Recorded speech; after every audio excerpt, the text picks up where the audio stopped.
അവിടുത്തെ ജനത്തിന് ഭാവം ഞാനിന്നേ രാവിലെ ദിവ്യബലിക്ക് പോയപ്പോഴേ ലൂക്കയുടെ സുവിശേഷം 1-ാം അധ്യായത്തിൽ 77 മുതൽ 80 വരെയുള്ള തിരുവചനങ്ങൾ കൂടുതൽ സ്പർശിച്ച് ശ്രദ്ധിക്കുന്നു. ഇന്ന് എൻ്റെ ജീവിതത്തിൽ അനുഭവത്തിൽ കടന്നു വന്നു. ഇന്ന് ജൂലൈ 17 പുനർജീവ ഓരോ തറവാട്ടിൽ വെള്ളിയാഴ്ചയാണല്ലോ ശുശ്രൂഷകൾ നടന്നു. ഒത്തിരി ആളുകൾ വരുന്നു, രോഗികളായിട്ടുള്ളവർ, പലവിധ രോഗങ്ങൾ അവശരായവർ, ആക്സിഡൻറ്റ് തളർന്നവർ, കണ്ണ് കാണാത്തവർ, വൈവിധ്യമാകുന്ന ആളുകൾ ഈ കാലാവസ്ഥയിൽ വന്നു ചേരുമ്പോൾ എനിക്കാണെങ്കിൽ രാവിലെ നല്ല തിരക്കും ഒരുക്കങ്ങളൊക്കെ ഉണ്ടായിരുന്നു. എന്നിരുന്നാൽ പോലും ഒരു മരിക്കാറായി കിടക്കുന്ന ഒരു അമ്മച്ചിയുടെ അടുത്തേക്ക് ഒരു പ്രാർത്ഥിക്കാനായിട്ട് ഇന്നലെ തൊട്ട് വിളിച്ചു തുടങ്ങിയത് ഒരു കാര്യം. ഞാൻ ഇവിടുത്തെ സാഹചര്യം അതുകൊണ്ട് എനിക്ക് പോകാൻ പറ്റാത്തൊരവസ്ഥയിലേക്ക് വളർന്നുകൊണ്ടിരിക്കുക. എന്നിട്ടും എന്തോ ഒരു പ്രചോദനം കിട്ടിയ മാതിരി ഞാൻ ഡ്രൈവറായിട്ട് വണ്ടി എടുത്തിട്ട് യാത്ര തുടങ്ങി. അവിടെ ചെന്നപ്പോഴാണ് അറിയുന്നത് ആ അമ്മച്ചിയും ആ കുടുംബത്തെയും ഒരുക്കുന്നതിനോടൊപ്പം തന്നെ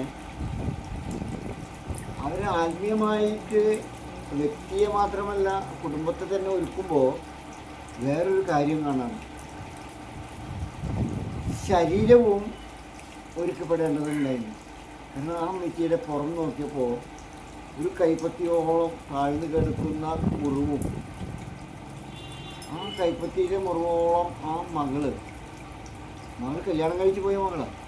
ഒരു മാലാഖയെ പോലെ തൻ്റെ കുടുംബജീവിതത്തിൻ്റെ സാഹചര്യം മാറ്റി വെച്ചുകൊണ്ട് അമ്മയിൽ സൂക്ഷിക്കാനായിട്ട് നിൽക്കുന്ന കാഴ്ചകളാണ് എനിക്കൊരു എക്സ്പീരിയൻസ് ഉണ്ട് ചെയ്തിട്ട്. അപ്പോൾ പാവത്തിൻ്റെ കുറവ് കൊണ്ട് വെറുതെ കുട്ടിശീല വെച്ചിട്ട് മരിക്കാറായ അവസ്ഥയെ ആളുകൾ സൂക്ഷിക്കുക. ഞാൻ പ്രയർ ചെയ്യുന്നതിനേക്കാളും ആത്മീയമായ സംഭാഷണത്തിലേക്ക് കടക്കുന്നതിന് മുമ്പ് ആ അമ്മയുടെ മുറിവ് തുറന്ന് ഡ്രസ് ചെയ്യാനായിട്ട് ആ മകളോടുകൂടെ ചേർന്നു, അല്ലെങ്കിൽ ആ മകൾ എൻ്റെ കൂടെ ചേർന്നു. അപ്പോൾ ആ മുറിവിലെ പഴുപ്പൊക്കെ കളയുവാനും ശുദ്ധീകരിക്കുവാനും സാധിച്ചപ്പോൾ ശരീരത്തെയും ആത്മാവിനെയും ശുശ്രൂഷിക്കാൻ കഴിഞ്ഞൊരു ഭാഗ്യമായിട്ട് ഞാൻ അതിനെ കാണുന്നു. അപ്പം അതിന് ഏറ്റവും വലിയ അടിസ്ഥാനം ഇവിടെ ഇത്രയും പ്രയർ, ഈ വയ്യാത്ത മക്കളുടെ പ്രയർ ശുശ്രൂഷ നമ്മുടെ സിസ്റ്റർ വന്ന് ക്ലാസ് എടുക്കുന്നുണ്ട്. ഇതിവിടെ നടന്നുകൊണ്ടിരിക്കുമ്പോഴാണ് അവിടെ പോയി ശുശ്രൂഷ ചെയ്യുവാനും ദൈവം എന്നെ ശുദ്ധീകരിച്ച് ഒരുക്കിയതെന്നാണ് ഞാൻ മനസ്സിലാക്കുന്നത്. അത് കഴിഞ്ഞ് വന്നിട്ട് ഞാൻ ഈ തിരുവചനം വായിച്ചപ്പോൾ അത് തന്നെയാണ് ഇതിൽ എഴുതപ്പെട്ടിരിക്കുന്നത്. നീയോ കുഞ്ഞെ അത്യുന്നതൻ്റെ പ്രവാചകൻ എന്ന് വിളിക്കപ്പെടും. എന്നെ പ്രവാചകനായിട്ട് കാണാനില്ല, എന്നാൽ ആ ഒരു ആത്മീയ യാത്ര, അവർ കണ്ട ഒരു ആത്മീയ കാഴ്ചപ്പാടിനെ ഞാനതിലേക്ക് കാണുകയും കർത്താവിനെ വഴിയൊരുക്കുവാൻ അവിടുത്തെ മുമ്പേ നീ പോകും. ആ മരണസമയത്തിൽ കിടക്കുന്ന ആ അമ്മച്ചിയെയും ആ കുടുംബാന്തരീക്ഷത്തെയും എൻ്റെ കൂടെയുള്ളവരെയും എന്നെ തന്നെ ദൈവത്തിൻ്റെ സ്നേഹം ഞാനവിടെ കാണുവാനായിട്ട് സാധിക്കും.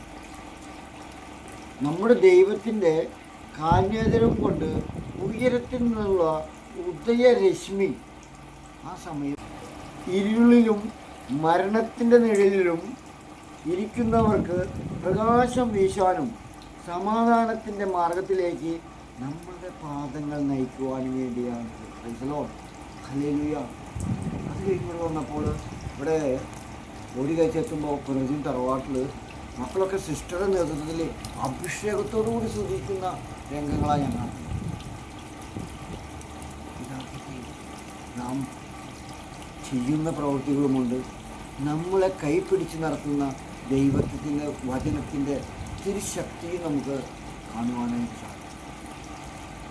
ജൂലൈ 17 യഥാർത്ഥത്തിൽ ഒരു പുനർജീവൻ തറവാട്ടിലൂടെ ദൈവത്തിൻ്റെ വലിയ സാന്നിധ്യം ഈ മക്കളുടെ ഈ സഹനത്തിലും ഈ തീക്ഷ്ണതയിലും അവർ പ്രാർത്ഥിക്കുന്നതിൻ്റെ വെളിച്ചം എൻ്റെ ജീവിതത്തിൽ ഇന്നത്തെ ദിവ്യബലിയുടെ ആ തിരുവചനം ലൂക്ക 1:77-80 മുതലുള്ള തിരുവചനങ്ങൾ യഥാർത്ഥത്തിൽ അനുഭവമായി മാറുന്ന ഒരു കാഴ്ചയാണ് ഞാൻ ചിത്രത്തിലൂടെ കാണാൻ സാധിക്കും.